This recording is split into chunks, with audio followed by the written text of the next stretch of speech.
দশম আৰু দ্বাদশ শ্ৰেণীত ভাল হাতৰ আখৰ কিমান গুৰুত্বপূৰ্ণ আছিল মনত আছেনে? পৰিপাটি লেখা বজাই ৰাখিবলৈ অগণনবাৰ বুজাইছিল বহুতকে। আজিৰ ডিজিটেল যুগত য'ত টাইপিঙে লিখাৰ ঠাই, তাত সুন্দৰ কলম শক্তি ক্ৰমান্বয়ে বিৰল হৈ পৰিছে। অসাধাৰণ হাতৰ আখৰেৰে লাখ লাখ লোকক আচৰিত কৰি তুলিছে এগৰাকী যুৱতীয়ে।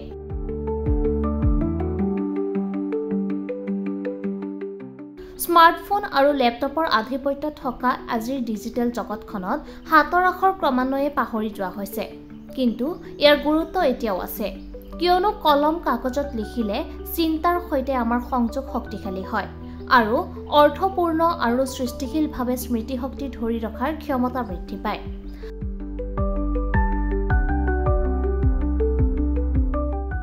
আমি সকলোৱে জানো যে হাতৰ আখৰ শিক্ষণৰ সৈতে গভীৰভাৱে জড়িত। ই এটা মৌলিক দক্ষতাতকৈও অধিক। ই চিন্তা প্ৰক্ৰিয়া গঢ় দিয়াত সহায় কৰে, মনোযোগ উন্নত কৰাত সহায় কৰে আৰু ইয়াক প্ৰায়ে বিশেষকৈ কম বয়সীয়া ছাত্ৰ-ছাত্ৰীৰ মাজত শৈক্ষিক আৰু ব্যক্তিগত বিকাশত অৰিহণা যোগোৱা প্ৰতিভা বুলি গণ্য কৰা হয়।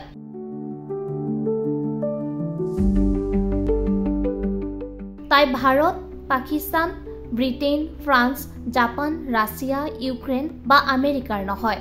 তাইৰ নাম প্ৰকৃতি মল্ল আৰু তাইৰ ঘৰ নেপালত। মাত্ৰ 14 বছৰ বয়সতে অষ্টম শ্ৰেণীত পঢ়ি থকাৰ সময়তে প্ৰকৃতিৰ স্কুলৰ এছাইনমেণ্ট ভাইৰেল হৈ পৰিছিল। আচৰিত ধৰণে পৰিপাটি আৰু প্ৰতিসম হস্তলিপিয়ে ছ'চিয়েল মিডিয়াক ধুমুহাৰ দৰে লৈ গৈছিল। সমগ্ৰ বিশ্বৰ লাখ লাখ লোকৰ প্ৰশংসা লাভ কৰিছিলে প্ৰকৃতিয়ে।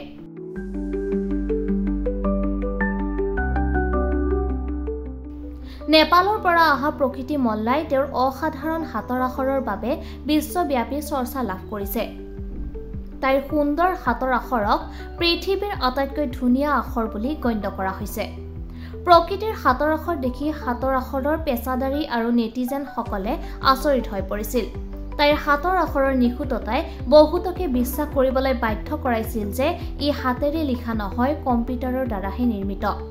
প্ৰকৃতিয়ে UAলৈ 51 সংখ্যক স্পিৰিট অৱ দ্য ইউনিয়ন উদযাপনৰ বাবে আন্তৰিক অভিনন্দন পত্ৰ লিখিছিল।